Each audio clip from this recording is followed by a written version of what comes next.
पूरे महीने में इतने मिसलेनियस खर्चे हो जाते हैं इंसान के जिसका हिसाब नहीं रहता। मिसलेनियस, तो मिसलेनियस क्या होता है? एक और वर्ड बताती हूँ मैं आपको। He is apt for the job. Apt, apt क्या होता है? एप्ट मतलब होता है योग्य या लायक, वो इस जॉब के लायक है। You are apt to learn English, आप इंग्लिश सीखने के लायक हैं। एक और एग्जाम्पल, जब मैं पार्टी में गई तो वहाँ ऑल ओवर यानी सारी जगह बस केओस था। तो केओस क्या होता है? केओस क्या होता है? केओस का मतलब होता है अव्यवस्था। कितना यूज़फुल वर्ड है ये। अगर मैं आपको बोलती ना अव्यवस्था, वहाँ बहुत अव्यवस्था थी, इसका सेंटेंस बताओ, तो आप नहीं बता पाओगे। क्यों? क्योंकि आपको नहीं पता कि अव्यवस्था को इंग्लिश में केओस बोला जाता है। तो ऐसे इंग्लिश बोलने के लिए, सामने वाले ने क्या बोला उसको समझने के लिए हमें इंग्लिश वोकैबुलरी को इन्हेंस करना ही पड़ता है। तो इस वीडियो में मैं आपको कुछ बहुत यूज़फुल, जो दिन भर में वर्ड्स यूज़ होते हैं, थ्रू आउट द डे जो वर्ड्स यूज़ होते हैं, थ्रू आउट, तो थ्रू आउट भी एक वर्ड है जो आपको जानना चाहिए कहाँ यूज़ होता है, कैसे यूज़ होता है। तो ये सारे वर्ड्स इस वीडियो में मैं आपको सिखाऊंगी। इंग्लिश वर्ड होगा, हिंदी आपको मीनिंग बताऊंगी मैं उसको, इंग्लिश में एग्जाम्पल और उसका हिंदी एग्जाम्पल, इंग्लिश में कैसे यूज़ होता है, उसको बोलचाल में विदाउट इंग्लिश भी इन वर्ड्स को कैसे यूज़ करेंगे वो भी मैं आपको इस वीडियो में समझाऊंगी। तो ओवरऑल एक यूज़फुल लर्निंग सेशन होने वाला ये वीडियो आपके लिए। तो अगर आप ऐसे वर्ड सीखना चाहते हैं तो चलिए क्यों डिले करना, वीडियो में आगे बढ़ते हैं और सीखते हैं ऐसे कुछ मोस्ट यूज़फुल, दिन भर में बहुत ज़्यादा यूज़ होने वाले English words. Let's start the video. तो सबसे पहला वर्ड है आज का हमारा मोनोटनी।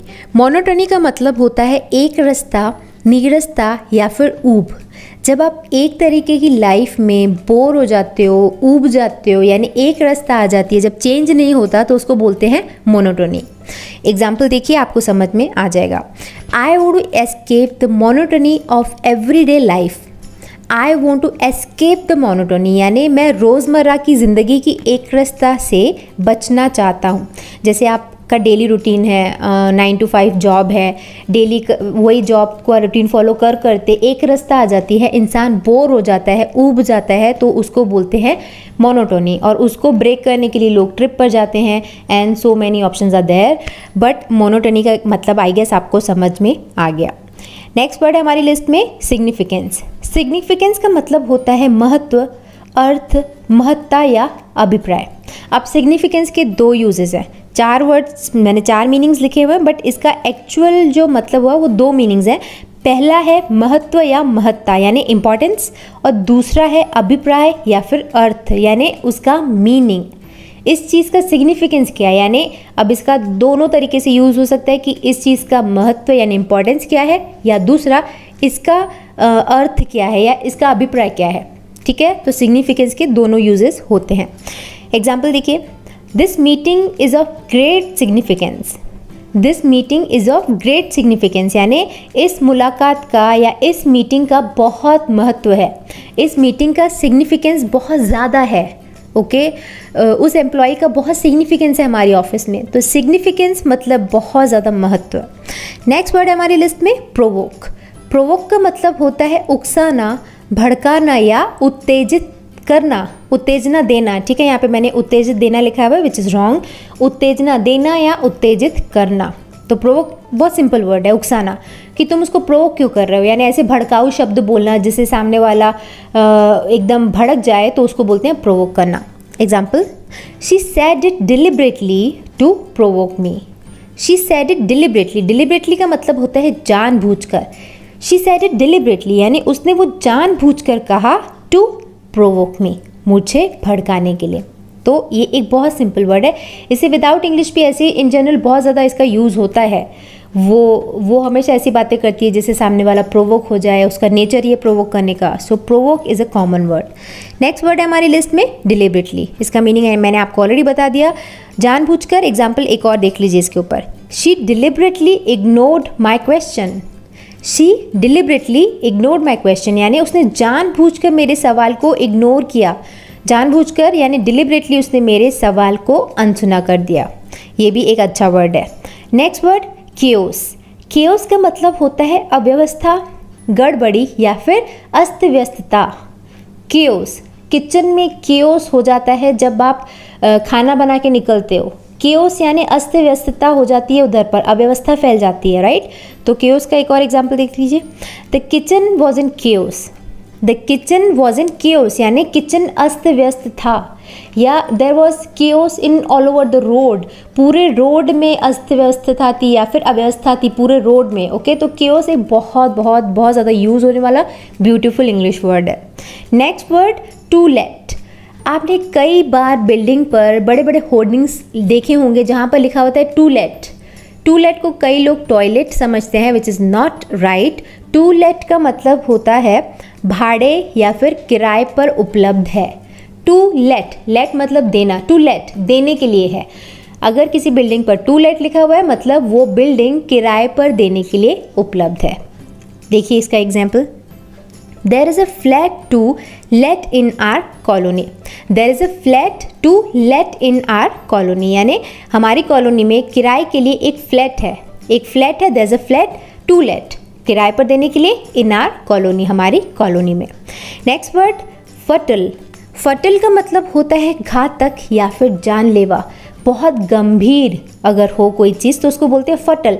फटल डिसीज़ यानी जानलेवा बीमारी, है ना। फटल एरर यानी जानलेवा एरर, जानलेवा गलती, फटल मिस्टेक। तो फटल को आप बीमारी के सेंस में या ऐसे भी यूज़ कर सकते हैं। एग्जाम्पल, एड्स इज़ अ फटल disease.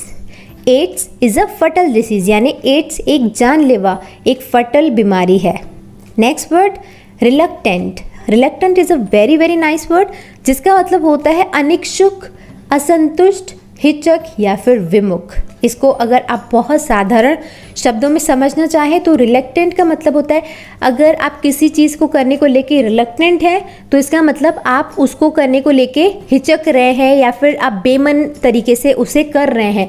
If I am saying she gave me a reluctant smile तो उसका मतलब उसने मुझे बेमनी स्माइल दी, यानी अनिच्छुक, वो इच्छा नहीं थी उसकी स्माइल करने की बट शी डिड इट। तो रिलक्टेंट मतलब अनिच्छुक, असंतुष्ट, हिचक, किसी चीज़ को लेके हिचक हो तो आई वुड से you were reluctant for that thing. And विमुख जब आपका मन ना हो। एग्जाम्पल देख लीजिए एक और, she was reluctant to go with him. She was reluctant to go with him यानी वो उसके साथ जाने को तैयार नहीं थी, यानी उसका मन नहीं था, वो हिचक रही थी, शी वॉज रिलक्टेंट। और इफ़ आई एम सेइंग कि are you reluctant to speak in English, are you reluctant यानी क्या आपको हिचक होती है इंग्लिश में बात करने में, तो रिलक्टेंट एक बहुत अच्छा वर्ड है। Next word regard. रिगार्ड का मतलब होता है के बारे में या फिर के विषय में। रिगार्डिंग यू आपके विषय में, रिगार्डिंग मी मेरे विषय में। Example, I have nothing to say regarding this matter. I have nothing to say regarding this matter यानी मुझे इस मामले में कुछ नहीं कहना है, यानी मुझे मेरे पास कुछ है नहीं इस मामले में। रिगार्डिंग दिस मैटर मेरे पास कुछ नहीं है बोलने के लिए। कोई अगर आपके पास आ रहा है और अगर आपको कोई बात बोल रहा है तब बोलते हो ना रिगार्डिंग वॉट, ये किस बारे में तुम बोल रहे हो, रिगार्डिंग या regard. Next word consecutive. Consecutive का मतलब होता है निरंतर, लगातार या फिर क्रमागत। जैसे मेरे पास कोई स्टूडेंट आ रहा है, अगर वो वीक में 4 टाइम अगर उसने छुट्टी किया, 4 बार अगर वो छुट्टी किया, मंडे फिर ट्यूसडे या वेंसडे को आया फिर थर्सडे, तो ये कंसेक्यूटिव नहीं है। बट अगर उसने मंडे ट्यूसडे वेंसडे थर्सडे लगातार अगर 4 दिन छुट्टी की तो I would say he was absent for those consecutive 4 days। Okay, consecutive यानी लगातार। आई गेस आपको समझ में आ गया। एग्जाम्पल देखिए, she was absent for 9 consecutive days। She was absent for 9 consecutive days यानी वो लगातार 9 दिनों से अनुपस्थित थी, लगातार 9 दिन। ऐसा नहीं है कि वो 1 2 3 को नहीं आई फिर 4 5 को आई, नो, consecutive days लगातार। Next word to B.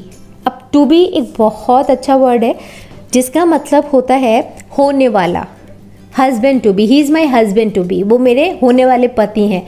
To be यानी जो होने वाला है, जो आने वाला है या जो भावी है। भावी का मतलब ये होता है जो आने वाला हो। अगर आप बोल रहे हो वो मेरे भावी पति हैं तो you would say he is my husband to be, she is my wife to be. Okay, to be. Example, the best is yet to be. The best is yet to be यानी अभी श्रेष्ठ आना बाकी है। It's yet to be, वो भी आना बाकी है। Okay, to be. Next word reliable.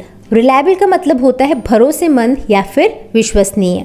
भरोसेमंद या विश्वसनीय। Example, this car is not reliable. This car is not reliable, यानी ये कार विश्वसनीय नहीं है। इसका मतलब ये कभी भी आपको धोखा दे सकती है। हो सकता है अगर आप लॉन्ग ड्राइव पर जाओ तो ये चलना बंद कर जाए या इसमें रिपेयरिंग की नौबत आ जाए, तो वो रिलायबल नहीं है। This is my reliable source of income, यानी जो मेरा सोर्स ऑफ इनकम है, इनकम का जो सोर्स है वो रिलायबल है, यानी मैं इस पर निर्भर कर सकता हूँ। तो रिलायबल ऐसे यूज़ होता है। ऐसे भी बोलचाल में आप कर सकते हो, जैसे अगर आप कोई चीज़ खरीद रहे हो मार्केट से, तो सामने वाले को आप बोल सकते हो क्या ये रिलायबल है, यानी क्या मैं इस पर निर्भर रह सकता हूँ। अगर आपने एक बैग खरीदा सपोज़, तो आप बोल रहे हो ये रिलायबल है, मैं इसको बाहर लेके जाऊँ आउट ऑफ टाउन, तो reliable is a good word, useful word. Next word apt. Apt का मतलब होता है उचित, उपयुक्त या फिर ठीक। Your suggestion is apt for the plan. Your suggestion is apt for the plan, यानी जो आप सजेस्ट कर रहे हो ये हमारे प्लान के लिए एप्ट है, यानी उचित है। एक और एग्जाम्पल देख लीजिए, his remark was most apt. His remark was most apt, यानी उसकी टिप्पणी सबसे उपयुक्त थी, मोस्ट एप्ट थी, यानी सबने टिप्पणी दी होगी, सबने रिमार्क या कमेंट किया होगा। हिज कमेंट और remark was most apt. Next word miscellaneous. Miscellaneous का मतलब होता है फुटकर, विविध या फिर मिला जुला, यानी जिसका हिसाब ना हो। जैसे एग्जाम्पल, अगर आप घर खर्च मेंटेन कर रहे हो या बजट बना रहे हो, ओके, तो सपोज़ आपने लिखा मोबाइल का ये खर्चा है, पेट्रोल का इतना खर्चा है, ग्रोसरी का इतना, ये सारे आपने जो मेजर एक्सपेंडिचर्स हैं वो आपने हिसाब लगा लिया। बट ऐसे कुछ खर्चे और एक्सपेंसेस होते हैं जिनका कोई हिसाब नहीं होता, फुटकर, है ना, जो विविध होते हैं, उसको आप बोलोगे these are my miscellaneous expenditures, यानी जिसका कोई हिसाब नहीं है बट वो खर्चा हुआ है। मिसलेनियस यानी मिला जुला कर, इन जनरल एक फुटकर हिसाब। ओके, आई होप आपको समझ में आ गया। एग्जाम्पल मैंने कुछ नहीं लिखा है, बस इतना ही लिखा हुआ है, मिसलेनियस हाउस होल्ड आइटम्स, यानी विविध घरेलू सामान। जैसे अगर आप लिस्ट बना रहे हो कि मुझे ये चाहिए, तो अगर बाकायदा उसका नाम है और वो चीज़ों के ग्रुप में आती है तो अब तो ठीक है, बट नहीं, और कुछ ऐसे ही कुछ फुटकर आइटम लेने हैं तो I would say these are miscellaneous household items. Next word है हमारी लिस्ट में एक्सपेंस। एक्सपेंस का मतलब होता है खर्चा या फिर व्यय। Example, she can not afford the expense. She can not afford the expense, यानी वो खर्च वहन नहीं कर सकती, वो एक्सपेंस को अफोर्ड नहीं कर सकती। अफोर्ड मतलब वो उसके लिए पैसे नहीं कलेक्ट कर सकती। Okay, she can not afford the expense, वो खर्च वहन नहीं कर सकती। नेक्स्ट वर्ड है हमारी लिस्ट में सर्विलांस। ये बहुत टर्म, आप अगर क्राइम पेट्रोल वगैरह देखने के अगर आप शौकीन हो तो वो पुलिस सर्विलांस में है, ये बहुत सुना होगा आपने। सर्विलांस का मतलब होता है चौकसी या फिर निगरानी। पुलिस सर्विलांस, यानी अगर पुलिस किसी सस्पेक्ट पर नज़र रखती है तो उसको बोलते हैं वो सर्विलांस में है। तो सर्विलांस मतलब चौकसी या निगरानी। Example, the suspects are under police surveillance. The suspects are under police surveillance, यानी आरोपित पुलिस की निगरानी में है। आरोपित यानी जिस पर सस्पेक्ट किया जा रहा है वो पुलिस की निगरानी में है। नेक्स्ट वर्ड है फ्रिजाइल। फ्रिजाइल का मतलब होता है कमज़ोर, नाजुक, कोमल या फिर दुर्बल। Example, it's very fragile. कोई चीज़ अगर बहुत डेलिकेट है, बहुत कमज़ोर है, तो आप बोलोगे इट्स वेरी फ्रिजाइल, उसको केयरफुली उठाओ, फ्रिजाइल है। जैसे बटरफ्लाइज आर वेरी फ्रिजाइल, जो बटरफ्लाई होती है वो बहुत नाजुक कोमल होती है। या जो ग्लास होता है ना, glass, this glass is very fragile, ये जो ग्लास है वो बहुत फ्रिजाइल है, कमज़ोर है, take it very carefully.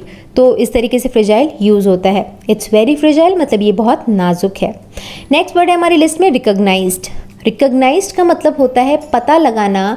Actually ये मैंने पास्ट फॉर्म लिखा हुआ है, इसका मुझे लिखना चाहिए था रिकॉग्नाइज, ठीक है, ये डी मैंने लिखा हुआ है, वो पास्ट फॉर्म है इसका। तो रिकॉग्नाइज का मतलब होता है पता लगाना, पहचानना या पहचान करना, ठीक है।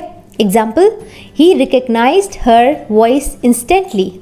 ही रिकॉग्नाइज्ड हर वॉइस इंस्टेंटली, यानी उसने तुरंत उसकी आवाज़ को पहचान लिया। ही रिकॉग्नाइज्ड हर वेरी क्विकली, उसने उसको बहुत आसानी से पहचान लिया। डू यू रिकॉग्नाइज मी, क्या तुम मुझे पहचानती हो। तो रिकॉग्नाइज मतलब पता लगाना, पहचानना या पहचान करना। नेक्स्ट वर्ड है करस्पॉन्डिंग। करस्पॉन्डिंग का मतलब होता है अनुकूल, अनुरूप या जो समतुल्य हो। यानी किसी चीज़ के अनुकूल होना, उसको बोलते हैं करस्पॉन्डिंग। जैसे अगर आपके पास कुछ ड्यूटीज़ हैं, सपोज़ कुछ 5 पोस्ट्स हैं, तो मैं बोलूँगी कि सभी पोस्ट की करस्पॉन्डिंग रिस्पॉन्सिबिलिटीज़ हैं, यानी ये 5 पोस्ट हैं, सभी की अपनी अपनी उसके अनुरूप उसकी जिम्मेदारियाँ हैं, रिस्पॉन्सिबिलिटीज़ उसकी हैं। तो करस्पॉन्डिंग यानी उस पर्टिकुलर चीज़ के अनुरूप, ठीक है। Example, all rights have corresponding responsibilities. All rights have corresponding responsibilities यानी सभी अधिकारों की समान जिम्मेदारियां होती हैं। कोई किसी भी पोस्ट पर हो, कोई ऑफिसर, तो उनकी करस्पॉन्डिंग रिस्पॉन्सिबिलिटीज़ तो होती है ना, उनको कुछ कुछ काम करना होता है, तो वो उनकी करस्पॉन्डिंग, उनके अनुरूप, उनके पद के अनुरूप उनकी जिम्मेदारियां होती है। नेक्स्ट वर्ड है through out. Through out is a very useful word, मैं भी बहुत यूज़ करती हूँ, बहुत अच्छा वर्ड है ये। थ्रू आउट का मतलब होता है के दौर में, या के दौरान, या शुरू से अंत तक, या सब जगह। इसका सेकेंड मीनिंग है सब जगह है। The house was painted through out, जो घर था वो हर जगह से पेंट किया हुआ था। और थ्रू आउट मतलब शुरू से लेकर अंत तक, यानी he was upset through out the party, यानी पूरी पार्टी में वो अपसेट था, शुरू से लेकर अंत तक वो अपसेट ही था। तो throughout is a very very useful word. Example देख लो इसका एक और, I watched the film and cried throughout. I watch the film यानी मैंने फिल्म देखी एंड पूरे समय रोया। Throughout, I cried throughout यानी मैं पूरे समय रोया, शुरू से एंड तक। मे बी वो इमोशनल मूवी होगी और उनका कोई पर्सनल रीज़न होगा, we are not going to talk about that, but through out का मीनिंग आई गेस आपको समझ में आ गया। आगे बढ़ते देखते हैं नेक्स्ट वर्ड, जो कि है इंसिडेंट। इंसिडेंट का मतलब होता है घटना या फिर प्रसंग। इंसिडेंट मतलब घटना या प्रसंग। Example, this story is based on an actual incident. ये जो स्टोरी है, this story is based on an actual, सच की वास्तविक इंसिडेंट पर, वास्तविक घटना पर ये स्टोरी आधारित है। इंसिडेंट तो बहुत बहुत कॉमन वर्ड है, ऐसे यूज़ होता है। जैसे पता है कल क्या इंसिडेंट हुआ, क्या इंसिडेंट हुआ मतलब पता है क्या घटा, क्या घटना हुई, है ना। तो incident is a common word. हमारी लिस्ट में इटर्नल। इटर्नल का मतलब होता है अपरिवर्तनशील, शाश्वत, अविनाशी या निरंतर या नित्य। इटर्नल यानी जो कभी ख़त्म ना हो, शाश्वत, जिसको कभी बदला ना जा सके, उसको इटर्नल बोला जाता है। ऐसे ही बोलते हैं ना, गॉड इज़ इटर्नल, भगवान शाश्वत है, वो कभी ख़त्म नहीं हो सकते। या this truth is eternal, truth is eternal, ये सत्य जो सच है वो अविनाशी है, उसको ख़त्म नहीं किया जा सकता। तो eternal is a good word. एक और एग्जाम्पल इसका, I am tired of your eternal arguments. I am tired of your eternal arguments यानी मैं आपके निरंतर आर्ग्यूमेंट से थक गया हूँ, निरंतर बहसबाजी से थक गया हूँ। मैंने यहाँ पर आर्ग्यूमेंट का बहस लिखना भूल गई हूँ। मैं आपके निरंतर आर्ग्यूमेंट से या निरंतर बहस से थक गया हूँ। नेक्स्ट वर्ड है हमारी लिस्ट में स्वेल। स्वेल का मतलब होता है फुलाव, वृद्धि, सुंदर या सूजन। अब स्वेलिंग हम लोग बहुत बोलते हैं डेली लाइफ में, जिसका मतलब होता है सूजन। अगर आपकी बॉडी का कोई हिस्सा फूल जाता है बिकॉज ऑफ सम इलनेस या किसी चोट की वजह से, तो उसको स्वेल होना या स्वेलिंग बोला जाता है। और बढ़ने को भी स्वेल बोलते हैं, किसी चीज़ के बढ़ाव को, वृद्धि को भी स्वेल बोला जाता है। और इसका जो थर्ड मीनिंग होता है वो होता है सुंदर। सुंदर को भी स्वेल बोला जाता है। If I am saying you look swell in that dress, you look swell in that dress यानी आप उस ड्रेस में बहुत खूबसूरत लग रही हैं, यू लुक स्वेल। और स्वेल का जो स्वेलिंग वाला तो मैंने यूज़ बता ही दिया, the swelling on your head, आपके सर में स्वेलिंग है। नेक्स्ट और लास्ट वर्ड है आज का हमारा फिनोमिनल। फिनोमिनल का मतलब होता है अद्भुत या फिर असाधारण, असाधारण, अद्भुत।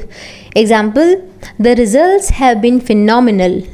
The results have been phenomenal यानी परिणाम अभूतपूर्व रहे हैं, परिणाम अभूतपूर्व रहे हैं, यानी जो रिजल्ट्स हैं वो बहुत ज़्यादा फिनोमिनल रहे हैं। आप लोगों का सपोर्ट मेरे लिए फिनोमिनल रहा है अभी तक। हमारा इन्फॉर्मेशन सेंटर का जो ग्रोथ है which is phenomenal because of all of you, right. So please continue that support. Video को लाइक शेयर करते रहिएगा। ओके, सो इसके साथ ही इस वीडियो के एंड में हम पहुंच चुके हैं। आई होप ये वीडियो आपको पसंद आया होगा। इस वीडियो से आपने काफ़ी कुछ नया सीखा होगा, जैसे रिलक्टेंट। ये कितना यूज़फुल वर्ड था कि I feel reluctant to speak English, यानी मुझे इंग्लिश बोलने में थोड़ी हिचकिचाहट या बेमना सा महसूस होता है, तो ये भी एक अच्छा वर्ड है। तो ऐसे बहुत सारे वर्ड्स इस वीडियो में आपको मैंने बताए थे। तो मुझे नीचे कमेंट सेक्शन में लिखकर ज़रूर बताइएगा कि कौन सा वर्ड आपके लिए नया था। कुछ तो नया सीखा होगा ना इस वीडियो से आपने। जो भी नया सीखा वो मुझे नीचे कमेंट सेक्शन में लिखकर बताइएगा, और कोशिश करिएगा जो वर्ड आपके लिए नया था उसकी प्रैक्टिस के लिए एक आप एग्जाम्पल सोचो, नीचे कमेंट सेक्शन में लिखो, I will check it out, और आपकी भी प्रैक्टिस इसके साथ हो जाएगी। ओके, एंड वीडियो पसंद आया हो, इससे आपने कुछ सीखा हो तो उसको लाइक करना तो बनता है, तो वीडियो को लाइक करिएगा, इसे शेयर भी करिएगा। हो सकता है किसी ऐसे व्यक्ति के पास ये वीडियो पहुंचे जिसको उसकी ज़रूरत हो, so do share the video.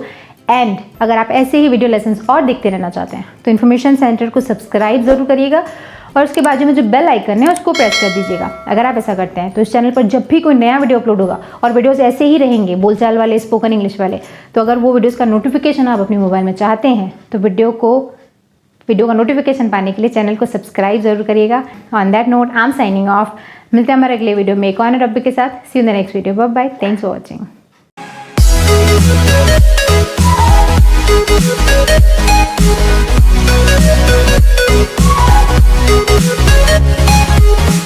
We'll be right back.